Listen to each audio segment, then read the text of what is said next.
berkecimpung dalam bidang nyanyian sejak bangku sekolah lagi, yaitu sebelum pembentukan Malaysia. Ini adalah atas gerakan keluarga, terutama daripada arwah abangnya, Datuk Justin Kindo.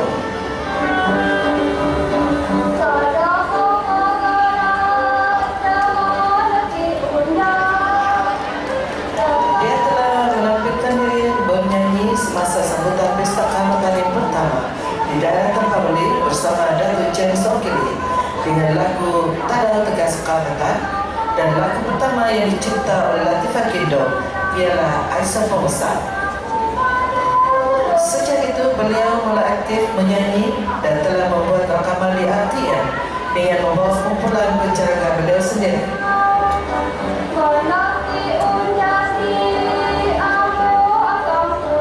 Beliau telah terpilih menyertai rombongan ke penubuhan Malaysia pada tahun 1963, tetapi dibatalkan kerana abangnya meninggal dunia. Pada tahun berikutnya, beliau dipilih menyanyi di Southeast Asia Festival di Singapura. Beliau adalah satu-satunya wanita Kadazan terpilih menyertai rombongan Lim Hong Kee ketika itu. Beliau juga pernah menyanyi di Brunei ketika menghadiri majlis perkahwinan anak saudaranya. Itulah kenangan yang suka dilupai ketika beliau aktif dalam bidang seni suara suatu ketika dahulu. Dan sehingga kini, beliau masih lagi aktif menyanyi di majlis perkahwinan dan sebagainya. Lagu yang pernah beliau rakam di RTM lebih kurang 50, dan lagu yang paling popular yang menjadi siulan peminat-peminat adalah Aisyah Pemusak, Adikku Pesatku, dan Sabah Pokutoko. Pada satu ketika dahulu tersibar berita bahawa beliau sudah meninggal dunia, tetapi itu hanya sekadar kabar angin. Beliau masih cerdas, biarpun sudah berusia 72 tahun ketika ini, dan apabila dipandang wajahnya masih seperti berusia 50-an. Beliau mempunyai 4 orang anak, seorang perempuan dan 3 lelaki, dan 10 orang cucu. Beliau pernah bekerja sebagai pendidik atau guru dan pakar membuat pelamin dan bunga-bungaan. Begitulah sedikit sebanyak sejarah yang telah dilalui oleh seorang penyanyi yang tidak asing di tahun 60-an sehinggalah sekarang ini, Latifah Kindo, yang kenali dengan lagunya Aisyah Pemusak.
भएको tapi mungkin mungkin mazul hazul suara berbeda अपन कोlega